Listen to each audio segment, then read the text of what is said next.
سورۃ النساء کی آیت نمبر 11 اور 12 اور اس کے ساتھ ملحقہ 13 اور 14 اور بالکل آخر میں جا کے آخری آیت 176 جو کلالہ سے متعلق ہے، اس کو ڈسکس کرنے سے پہلے تمہیداً میں کچھ ڈسکشن کرنا چاہوں گا تاکہ آپ کو ان چیزوں کی سمجھ آسانی کے ساتھ آ جائے۔ سورۃ النساء کی جو یہ آیات ہیں، انہوں نے اسلام میں جو قانون وراثت ہے اس کو بیان کیا ہے، اور یہ آیات ناسخ ہیں سورۃ البقرہ کی آیت نمبر 180، 180، 181 اور 182 کنزیکٹیو 3 آیات سورۃ البقرہ میں آئی ہیں، جس میں پہلے حکم یہ نازل ہوا تھا کہ ہر مسلمان پہ یہ فرض ہے کہ اس نے مرنے سے پہلے اپنے قریبی رشتہ داروں کے لیے اپنی مال و دولت میں کوئی وصیت لکھوا دینی ہے۔ وہ سورۃ البقرہ کی آیت نمبر 180 میں آتا ہے، اعوذ باللہ من الشیطان الرجیم، بسم اللہ الرحمن الرحیم، کتب علیکم اذا حضر احدکم الموت، تم پر یہ فرض کیا گیا ہے کہ جب کبھی بھی کوئی شخص موت کے دہانے پر پہنچ جائے، اسے موت آ جائے، یعنی قریب المرگ ہو، ان ترک خیرا الوصیۃ للوالدین والاقربین، کہ وہ اگر کوئی ترکہ کوئی مال و دولت چھوڑ کر جا رہا ہے تو اس میں وصیت کر دے اپنے ماں باپ اور قریبی رشتہ داروں کے لیے، یعنی بیوی بچوں کے لیے، بالمعروف، معروف طریقے کے اوپر، حقا علی المتقین، یہ اللہ کی طرف سے ایک حق ہے، یہ فرض کیا گیا ہے مومنین کے اوپر، متقین کے اوپر کہ وہ یہ کریں گے۔ فمن بدلہ بعد ما سمعہ، اور اس کے مرنے کے بعد جو کوئی اس کی وصیت کو بدل دے گا، فإنما اثمہ علی الذین یبدلونہ، تو اس کا گناہ ان لوگوں پر ہوگا جنہوں نے اس کے مرنے کے بعد اس کی وصیت کو بدل دیا۔ یعنی اس نے وصیت کی کہ اتنا مال میرے ماں باپ کو ملے، اور بعد میں اس کی اولاد میں سے کوئی قابض ہو کر ماں باپ کو محروم کر دے، تو گناہ جو ہے وہ ان لوگوں پہ ہوگا، اس میت کے اوپر کوئی گناہ نہیں ہے۔ ان اللہ سمیع علیم، بے شک اللہ تعالیٰ سننے والا ہے، علم والا ہے، ایک ایک چیز نوٹ کر رہا ہے، جس کی جو غلطی ہے اس کو اس پہ سزا دی جائے گی۔ فمن خاف من موص جنفا او اثما، ہاں اگر کسی کو خدشہ ہو اس معاملے میں کہ جو مرنے والا ہے اس نے کسی کے ساتھ زیادتی کر دی ہے، کسی بیٹے سے یا بیٹی سے وہ ناراض تھا، اس کو اس نے آنکھ کر دی ہے، تو اسلام میں تو آپ آنکھ نہیں کر سکتے، فَأَصْلَحَ بَيْنَهُمْ فَلَا إِثْمَ عَلَيْهِ، تو آپس میں صلح صفائی کے ساتھ کوئی حصہ مقرر کر رہو تو اس پہ کوئی گناہ نہیں ہے، یعنی تم مرے ہوئے بندے کی وصیت بدل بھی سکتے ہو اگر وہ کسی کے ساتھ زیادتی کر کے مرا ہے۔ ان اللہ غفور الرحیم، بے شک اللہ تعالیٰ بخشنے والا ہے، مہربان ہے۔ تو یہ جو آیات تھی نا، ان میں حکم تھا کہ مرنے سے پہلے وصیت کرنی ہے، اور دیکھ لیں اس میں ماں باپ کا اور قریبی رشتہ داروں کا ذکر آیا، لیکن یہ سورۃ البقرہ ہے جو شریعت محمدیہ صلی اللہ علیہ وآلہ وسلم کا بلیو پرنٹ اور ابتدائی خاکہ ہے، اور شریعت محمدیہ صلی اللہ علیہ وآلہ وسلم کے جو فائنل احکام ہیں وہ سورۃ النساء اور سورۃ المائدہ میں ہے۔ اب ہم پڑھ رہے ہیں سورۃ النساء، تو اس میں یہ جو آیات ہیں، سورہ نساء کی آیت نمبر 11 اور 12 اور پھر آخری آیت 176، ان آیات نے سورۃ البقرہ کی ان 3 آیات کو منسوخ کر دیا، یہ ناسخ ہیں۔ وہ اکثر علماء کہہ رہے ہوتے ہیں جی ناسخ و منسوخ کا علم پتہ ہونا چاہیے۔ بمشکل 5 قرآن میں آیات ہیں جو منسوخ ہوئی ہیں، اور ان کی ناسخ آیات قرآن میں موجود ہیں، تو آلموسٹ 6,500 کے قریب آیات ہیں۔ ان سے لوگوں کو دور کرنے کے لیے ان 5 مقامات کی لوگ مثال دیتے ہیں، اور ان سے بھی ذرا پوچھ لیں کون سی ہیں، تو اکثر علماء کو بھی نہیں پتہ ہوتی۔ اس پہ میری الگ سے بھی ویڈیو ریکارڈ موجود ہے، ناسخ و منسوخ قرآن کے اندر، احادیث میں بھی ہوتا ہے۔ تو یہ آیات جو ہیں اس کو منسوخ کرنے والی ہیں، کیونکہ ان آیات میں سورۃ النساء کے اندر اللہ تعالیٰ نے خود ہی حصہ مقرر کر دیا کہ آٹومیٹکلی جو بندہ مرے گا نا اس کے ماں باپ کو اتنا حصہ ملے گا، اس کی بیویوں کو اتنا حصہ ملے گا، اس کی اولاد کو اتنا حصہ ملے گا، اور اگر اولاد نرینہ نہیں ہے تو پھر اس کے بہن بھائیوں کو اتنا حصہ ملے گا، اور اگر کلالہ ہے تو پھر اس کے بہن بھائیوں کو اتنا حصہ ملے گا۔ وہ ساری چیزیں اللہ تعالیٰ نے خود ڈیفائن کر دی، اس لیے وہ آیات منسوخ ہو گئیں۔ تو وصیت کرنا اب لازمی نہیں ہے، ہاں آپشنل ہے، کوئی کر سکتا ہے، لیکن وہ وصیت پھر وارث کے لیے نہیں کر سکتا، کیونکہ وارث کا حصہ اللہ نے قرآن میں رکھ دیا، میں بعد میں بتا دوں گا اس سے ریلیٹڈ حدیث بھی۔ تو قانون وراثت جو ہے اسلام کا، اس کو احادیث کی ٹرمنالوجی میں کہتے ہیں کتاب الفرائض، یا عربی میں کتاب الفرائض ضاد ہے۔ جس طرح ہم طہارت سے جو متعلق احادیث ہیں وہ کتاب الطہارہ ہوتی ہے، روزوں سے متعلق احادیث کتاب الصیام یا کتاب الصوم میں ہوتی ہیں، اسی طریقے سے تقدیر سے متعلق جو احادیث ہیں وہ کتاب القدر میں ہوتی ہیں، یعنی یہ چیپٹرز کے نام ہیں۔ خوابوں سے متعلق کتاب الرؤیا کے اندر ہوتی ہیں۔ اس طرح جو وراثت کے قوانین کی جو احادیث ہے نا، اس کے لیے جو محدثین نے ٹرم ڈیوائز کی ہے وہ ہے کتاب الفرائض، اور عربی میں ہوگا ضاد پڑھیں گے کتاب الفرائض۔ تو کتاب الفرائض جو ہے یہ چیپٹرز ہیں باقاعدہ احادیث کی کتابوں میں، اور اگر آپ کو کمبائنڈ فارم میں وہ احادیث چاہیے تو آپ مشکات المصابیح کی دوسری جلد کے اندر 39 احادیث اس سے متعلق ہیں، انٹرنیشنل نمبرنگ کے مطابق 3041 سے لے کر 3079 تک کتاب الفرائض چیپٹر میں۔ اس سے پیچھے بھی 2-3 چیپٹر ہیں ہدیہ اور ہبہ سے ریلیٹڈ، وہ بھی آپ ملائیں تو یہ آلموسٹ 60-70 کے قریب احادیث ساری جو مین سٹریم کی کتابوں کی آپ کو مشکات میں مل جائیں گی۔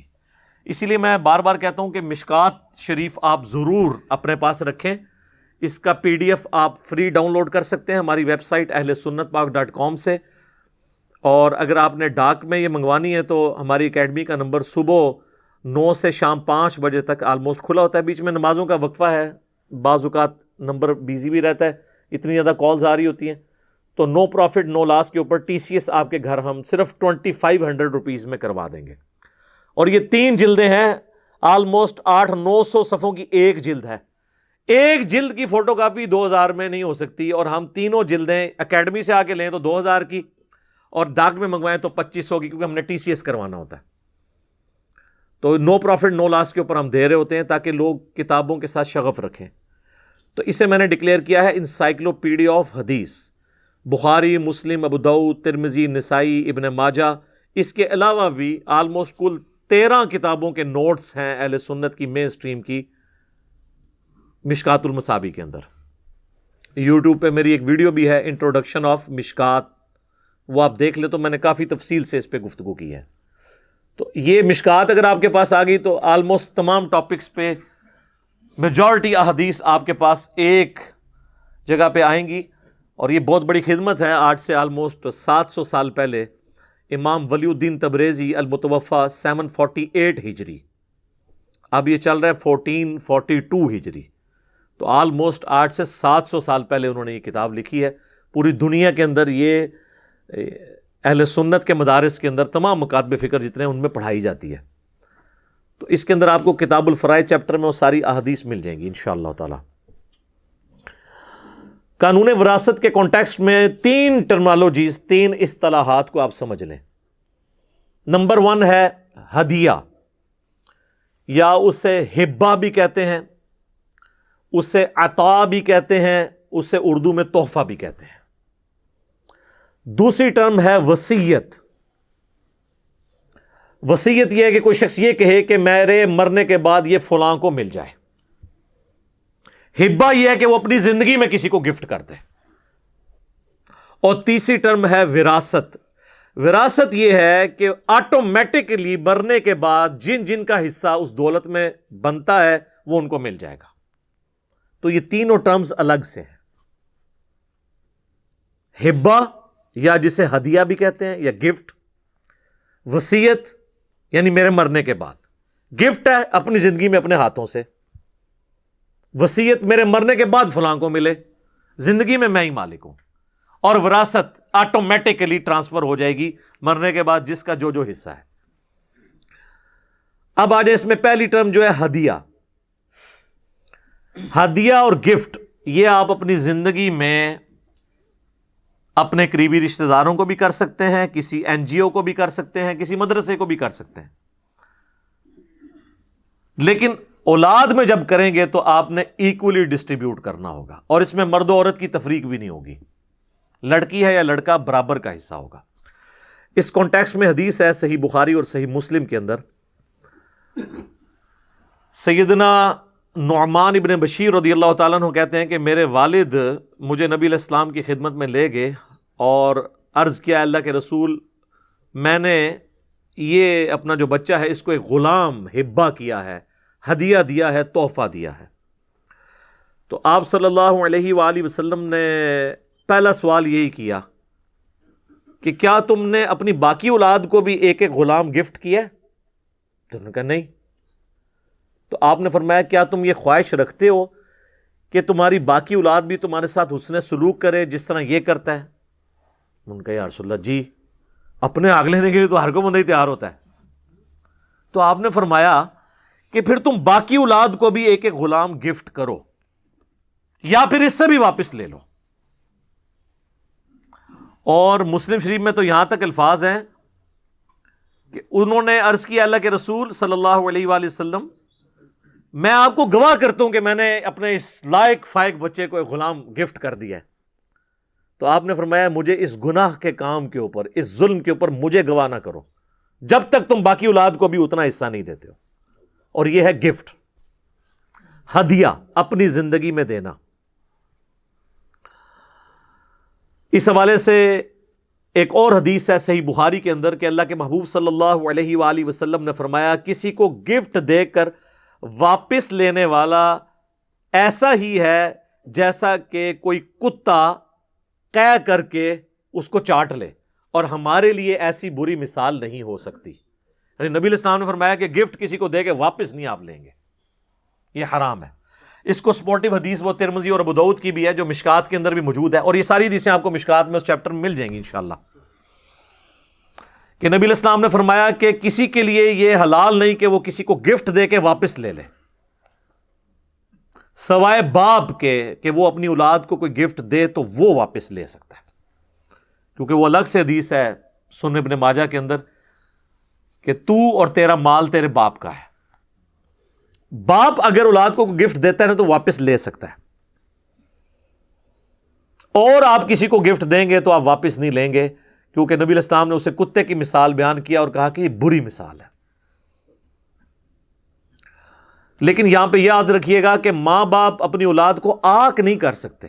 اکثر ناراض ہو جاتے ہیں تو کہتے ہیں کہ وہ اخبار میں بھی اشتہار دے دیتے ہیں کہ جی میں اپنی ساری منقولہ غیر منقولہ فلاں، وہ پوری جوڈیشری کی لینگویج میں وہ لکھا ہوتا ہے، اس سے میں اپنی اولاد کو آگ کرتا ہوں۔ پاکستان کے قانون میں تو وہ چیز اسٹیبلش ہو جاتی ہے، لیکن اسلام میں کوئی باپ اپنی اولاد کو آگ نہیں کر سکتا، اس طریقے سے باقی رشتہ دار بھی، کیونکہ اللہ کے حکم کو توڑ نہیں سکتے نا۔ قطع رحمی تو آپ کر ہی نہیں سکتے، رحمی رشتوں کو کون کاٹ سکتا ہے؟ کوئی کتنا بھی نافرمان بیٹا ہو، باپ یہ تو نہیں کہہ سکتا یہ میری اولاد نہیں ہے۔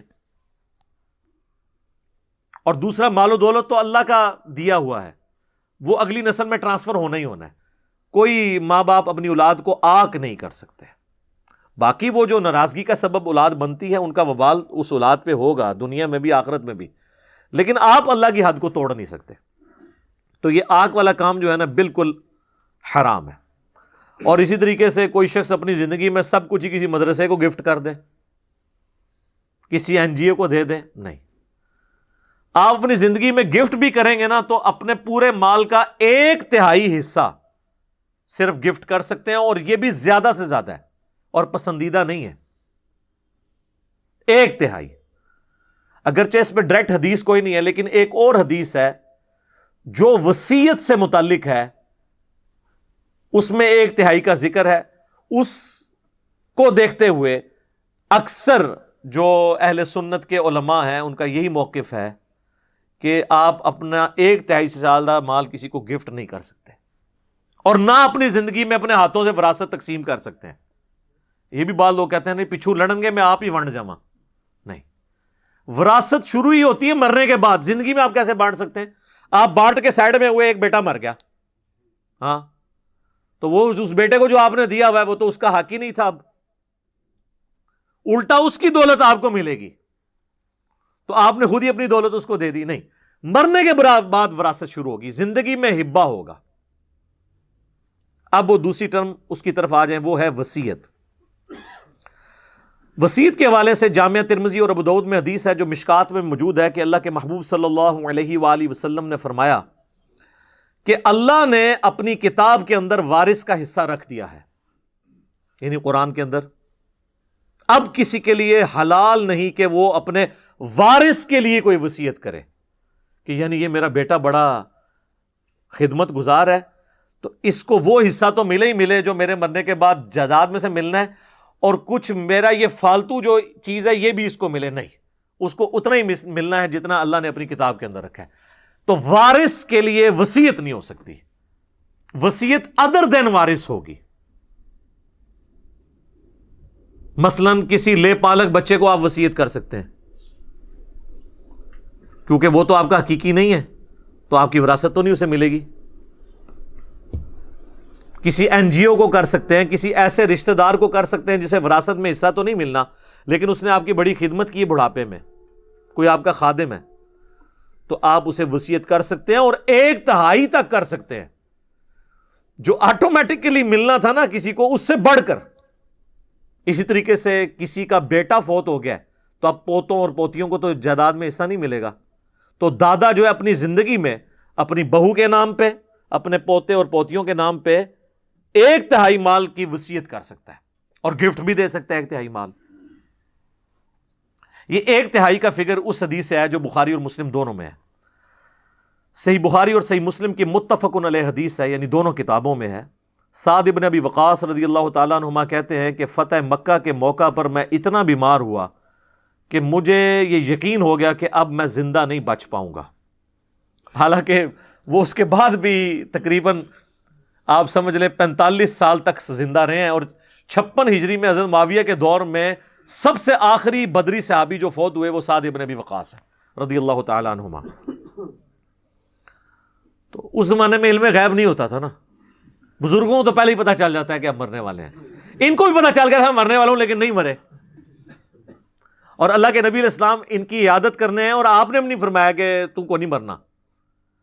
تو انہوں نے کہا یا رسول اللہ صلی اللہ علیہ وآلہ وسلم میری خواہش ہے کہ میں اپنا سارا مال جو ہے نا وہ ہدیہ کر دوں کسی نیکی کے کام میں، کیونکہ میری تو ایک ہی بیٹی ہے. ان کے ذہن میں ہوگا اس کی تو شادی ہو جانی ہے، اس کو کیا دولت کی ضرورت ہے. تو آپ صلی اللہ علیہ وآلہ وسلم نے فرمایا، انہوں نے پوچھا یا رسول اللہ اجازت ہے؟ آپ نے فرمایا لا، نہیں. حالانکہ نبی علیہ السلام کی مبارک زبان سے لا کا لفظ نہیں نکلتا تھا. بہت ہی کم مواقع پہ ایسا ہوا ہے کہ آپ نے لا کا لفظ بولا ہے جہاں بہت ضرورت پڑی ہے، اور ان میں سے ایک موقع یہ تھا. انہوں نے کہا یا رسول اللہ صلی اللہ علیہ وآلہ وسلم 2/3 مال کر دوں؟ فرمایا لا، یہ زیادہ ہے. کہا آدھا مال؟ فرمایا لا. پھر کہا 1/3. تو آپ نے فرمایا یہ بھی زیادہ ہے لیکن اس کی میں تمہیں اجازت دیتا ہوں. تو اس سے پتا چلا کہ وصیت، ہبہ، یہ ساری چیزوں میں یہ بنیادی حدیث یہ ہے بخاری اور مسلم کی کہ 1/3 سے زیادہ نہیں کرنا. سارا کچھ ہی دے کے چلے جائیں گے تو پچھڑوں کو کیا ملنا ہے. اور یہی بات آپ علیہ السلام نے کی. آپ نے فرمایا صلی اللہ علیہ وآلہ وسلم کہ انسان جو کچھ اپنی بیوی بچوں پہ خرچ کرتا ہے حتیٰ کہ ان کے منہ میں لقمہ بھی ڈالتا ہے، یہ بھی اللہ کے حضور نیکی ہے. سعد بن ابی وقاص کو فرمایا. اور پھر فرمایا آپ صلی اللہ علیہ وآلہ وسلم نے کہ اپنی اولاد کے لیے کچھ چھوڑ کر مرو، یہ اس سے بہتر ہے کہ تمہارے مرنے کے بعد وہ لوگوں سے مانگتی پھرے. اور جو تم اپنی اولاد کے لیے بھی چھوڑ کے مرو گے نا تو وہ ثواب ہے. عام لوگ یہی سمجھتے ہیں، اور مولوی ان کو پٹی یہی پڑھاتے ہیں کہ یہ مدرسے نو لکھ دو. وہ یہ سمجھتے ہیں کہ مدرسے کو لکھ دیا تو ثواب ہوگا، اور اگر میری اولاد کو وراثت گئی تو ثواب نہیں ہوگا. نہیں بھائی، اولاد کو بھی جائے گا تو ثواب ہوگا، ثواب تو ہونا ہے. تو نبی علیہ السلام نے 1/3 مال زیادہ سے زیادہ کی اجازت دی کہ اس کو تم وصیت کر سکتے ہو، اس سے زیادہ نہیں، 2/3 پچھڑوں کے لیے چھوڑ کے مرو. یعنی آپ علیہ السلام نے ناپسند فرمایا کہ کوئی شخص سب کچھ ہی اللہ کی راہ میں خیرات کر کے چلا جائے. اچھا، اب یہ جو وراثت ہے یہ تقسیم ہوگی. جو مرنے والا شخص ہے اس کا قرضہ پہلے اتارا جائے گا، اس کے بعد جو اس نے وصیت کی ہے وہ دی جائے گی، باقی جو مال بچ جائے گا نا وہ آپ نے پھر ورثاء میں تقسیم کرنا ہے اس طریقے پہ جو سورہ النساء کی آیت نمبر 11 اور 12 اور 176 میں آیا. اور کچھ تفصیلات بخاری اور مسلم اور باقی حدیث میں آئیں جو مشکات کی دوسری جلد میں کتاب الفرائض چیپٹر کے اندر موجود ہیں. لیکن پہلے قرضہ اتارنا ہے اور وصیت کو پورا کرنا ہے. اس کے بعد اکثر غیر مسلموں کی طرف سے بھی اعتراض کیا جاتا ہے کہ یہ جو قانون وراثت قرآن میں آیا نا، اس کی اگر آپ پوری کیلکولیشن کریں تو وہ 100 کا عدد پورا نہیں آتا. یعنی آپ اس کو اتنا دے دیں، اس کو اتنا دے دیں، اس کو اتنا دے دیں، تو ہونا تو چاہیے وہ ساروں کو جمع کریں تو 100 پورا ہو جائے. بعض جگہ پورا بھی ہو جاتا ہے، بعض جگہ نہیں ہوتا. تو کہتے ہیں کہ وہ تو یہ تو میتھمیٹیکل ایرر ہے قرآن کے اندر، نعوذ باللہ. تو ان کو پتہ نہیں ہے کہ اسلام کا سورس آف نالج صرف قرآن نہیں ہے بلکہ سنت بھی ہے. جو چیزیں قرآن میں تفصیل سے نہیں آئیں وہ سنت کے اندر یعنی صحیح الاسناد حدیث کے اندر آئی ہیں. چنانچہ اس میں ایک بنیادی حدیث ہے جو بخاری اور مسلم دونوں کے اندر ہے. نبی صلی اللہ علیہ وآلہ وسلم نے فرمایا کہ مقررہ حصہ مستحقین کو دینے کے بعد جو بچ جائے تو وہ سب سے قریبی مرد رشتہ دار کا ہے. یعنی آپ نے جائیداد تقسیم کی اور کچھ بچ گئی، اس تقسیم کے بعد بھی جو اللہ نے مقرر کی ہے تو سب سے قریبی جو مرد رشتہ دار ہے اس کو ملے گا. یعنی چچا اور تایا یا چچا اور تایا کی اولاد. اس کانٹیکسٹ میں ایک اور سپورٹیو حدیث ہے جو بخاری اور مسلم دونوں میں ہے کہ بھتیجا اور بھانجا تمہارے خاندان اور قوم میں شمار ہوگا. چچا اور تایا فوت ہو گئے ہیں تو فرسٹ کزن جو ہے نا ان کو جائیداد چلی جائے گی. اور ایک اور ایشو اسی سے ریلیٹڈ ہے، وہ بخاری اور مسلم دونوں میں حدیث ہے. نبی علیہ السلام نے فرمایا کہ مسلمان کسی کافر کا وارث نہیں ہوگا اور کوئی کافر مسلمان کا وارث نہیں ہوگا. یعنی اگر کسی کی اولاد کافر ہو گئی ہے اور دین چھوڑ گئی ہے، اب اس کو اپنے باپ کی جائیداد سے کچھ نہیں ملے گا. اور ایک اور کرٹیکل حدیث ہے جو جامعہ ترمذی میں ہے کہ قاتل مقتول کا وارث نہیں ہے. یہ اکثر آپ سنتے ہیں نا ٹی وی پہ بھی کہ اولاد نے جائیداد کی خاطر باپ کو مار دیا. تو جامعہ ترمذی میں حدیث ہے، مشکات میں بھی ہے کہ قاتل اپنے مقتول کا وارث نہیں ہو سکتا. سگا بیٹا بھی ہے، قرآن میں حصہ موجود ہے. اب قرآن میں تو یہ بات نہیں لکھی ہوئی تھی لیکن قرآن کے یہ خلاف نہیں ہے، کیونکہ قرآن میں یہ بھی نہیں لکھا ہوا کہ جو قاتل ہے وہ مقتول کا وارث ہوگا. اکثر لوگ کہتے ہیں جی قرآن کے خلاف ہو گیا، جی قرآن میں تو ہے کہ اولاد کو ملے گا. خلاف تب ہوگا جب 180 ڈگری سٹیٹمنٹ ہوگی. تو قرآن میں کہیں لکھا ہوا ہے کہ قاتل جو ہے وہ اپنے مقتول کا وارث ہو سکتا ہے. وہ کہتے ہیں نہیں لکھا تو نہیں ہوا لیکن انڈرسٹوڈ ہے. نہیں، انڈرسٹوڈ نہیں ہوتا. وہ ترمذی میں حدیث ہے اور لاجیکل ہے، ورنہ تو سارے ایک دوسرے کو چکیاں بن گے تو جائیداد مالک ہو جان گے. تو یہاں پہ لوگ جائیداد ہتھیانے کے لیے قتل نہیں کر دیتے. تو جو قاتل ہے نا، وہ جس کو قتل کر رہا ہے نا، چاہے اس کا بیٹا ہے، اس کا بھائی ہے، وہ اس کی جائیداد میں سے اسے 0 سزا تو اس نے دنیا اور آخرت میں بھگتنی ہے، جائیداد نہیں اسے ملے گی. اسی طریقے سے صحیح بخاری میں حدیث ہے کہ بیٹی کے لیے آدھا حصہ ہے اور پوتی کے لیے 1/6 ہے. اگر جو مرنے والا کی سچویشن ایسی ہے کہ وہ اس کے ماں باپ بھی نہیں تو اس طریقے سے آگے بھی ٹرانسفر ہوگی. اچھا، یہ میں وراثت کے قوانین کے حوالے سے آپ کو بتا دوں کہ پیٹ مسائل جو قرآن میں آئے نا اس پہ تو ہے اتفاق. باقی چھوٹی موٹی ڈیٹیلز کے اندر اہل سنت کے اندر بھی اختلاف پایا جاتا ہے اور سنی شیعہ کنفلکٹ میں بھی اختلاف رائے موجود ہے. لہٰذا ان مسائل میں زیادہ الجھنے کی ضرورت نہیں ہے. جو آپ کو بہتر رائے لگتی ہے نا وہ آپ کر لیں. اصل جو چیز پوری کرنے والی جو بنیادی باتیں ہیں وہ وہی ہیں جو قرآن کے اندر آئی ہوئی ہیں. باقی چیزوں کو اللہ تعالیٰ نے خود اجتہاداً چھوڑ دیا ہے. جو بھی بیٹر سچویشن ہوگی اس کے مطابق عمل کر لیا جائے. اسی طریقے سے میرے بھائیوں، جو ابو داؤد میں ایک اور حدیث ہے کہ ماں نہ ہو تو دادی کے لیے 1/6 حصہ ہوگا. تو دادی کو وراثت مل جائے گی.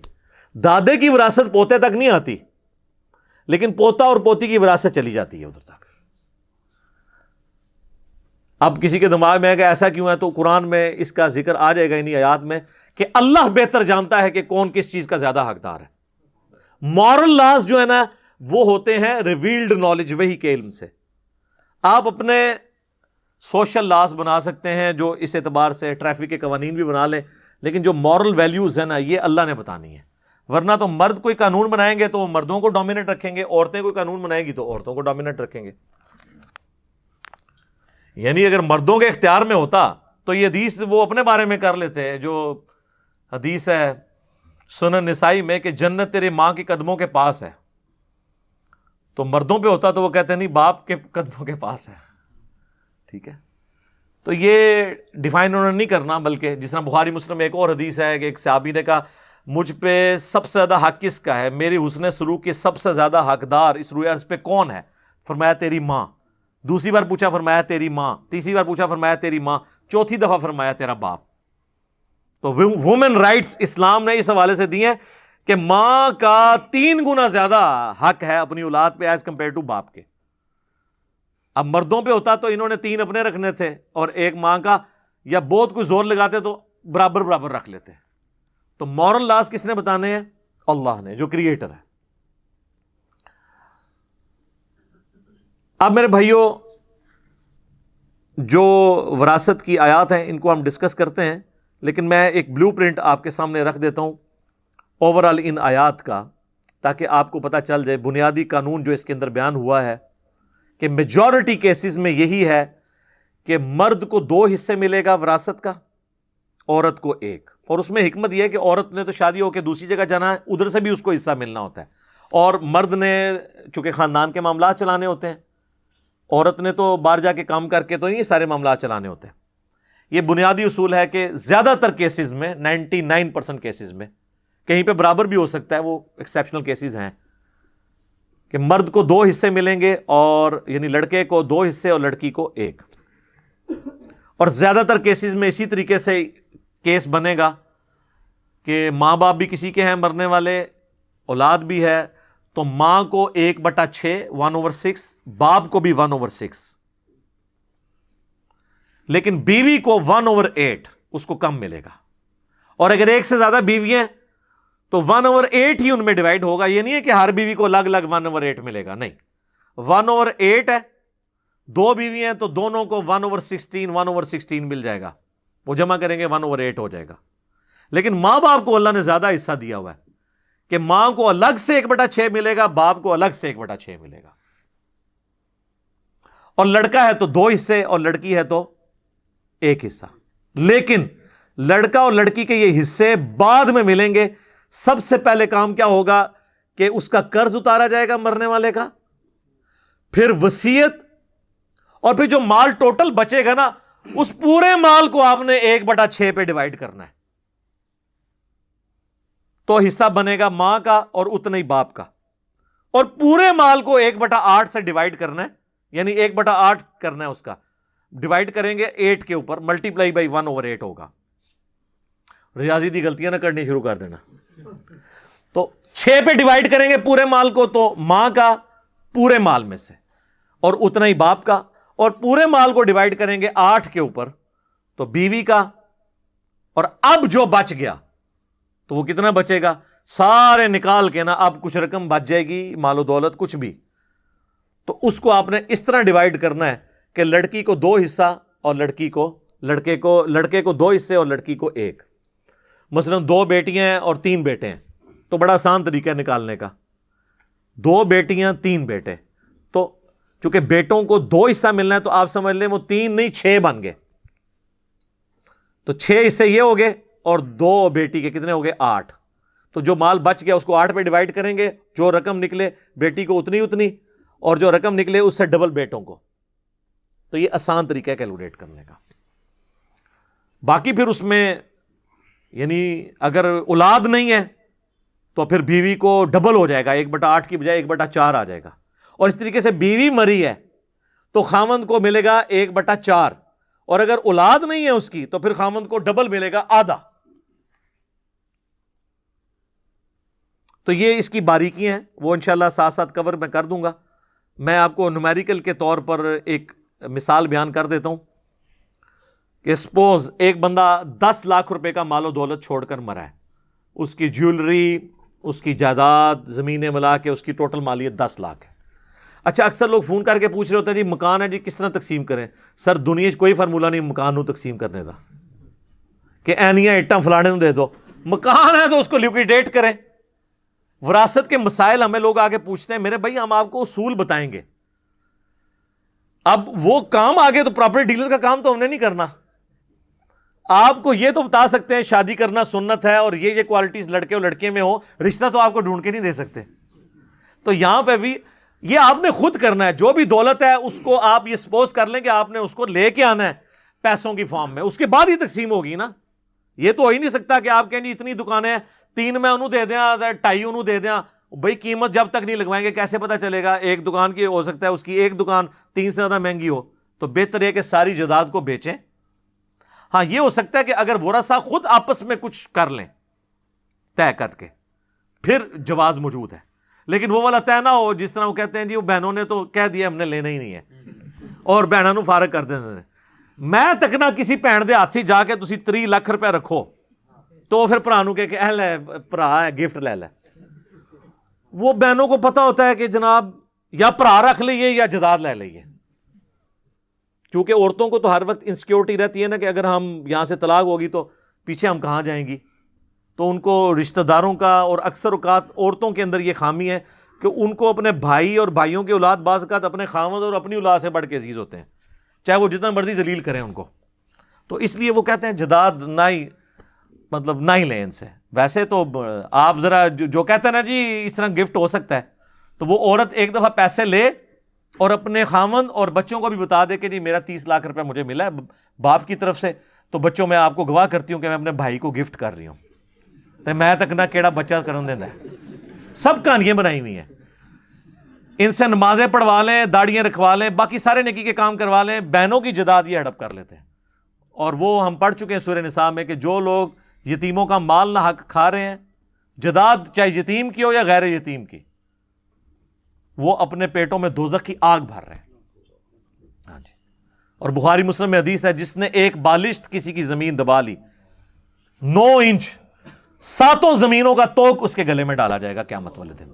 یہاں پورے پلاٹ ہڑپ کر جاتے ہیں، مذاق بنایا ہوا ہے، اور پھر کہتے ہیں کہ جی وہ جی بہنوں نے خود ہی معاف کر دیے۔ بہنیں بیچاری کیا کریں؟